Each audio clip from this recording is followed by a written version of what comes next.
आमच्या channel common man न्यूजला subscribe करा।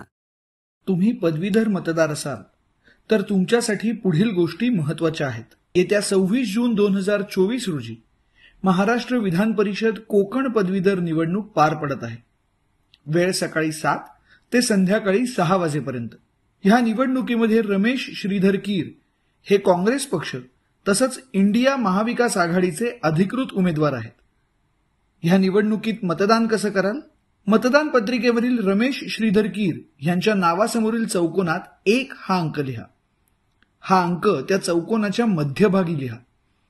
चौकटी बाहेर किंवा चौकटीला लागून 1 हा अंक लिहिल्यास ते मत ग्राह्य धरलं जाणार नाही आणि ते मत बाद होईल।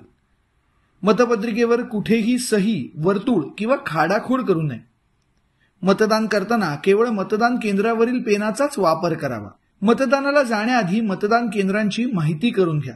उमेदवाराच्या नावासमोरील चौकटीमध्ये 1 हा अंक लिहिल्यानंतर त्या मतपत्रिकेवर कुठेही डाग न लावता त्याची घडी करा आणि मतपत्रिका मतपेटीत टाका। ओळखपत्र म्हणून इलेक्शन कार्ड किंवा आधार कार्ड किंवा पॅन कार्ड किंवा ड्रायव्हिंग लायसन्स अथवा निवडणूक आयोगाचे कुठलेही मान्यताप्राप्त ओळखपत्र सोबत ठेवा।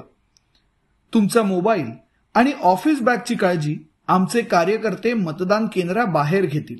महाराष्ट्र विधान परिषद कोकण पदवीधर मतदारसंघ निवडणूक 2024। इंडिया महाविकास आघाडीचे अधिकृत उमेदवार रमेश श्रीधर कीर यांच्या नावापुढे 1 हा अंक लिहून त्यांना प्रचंड मताने विजयी करा।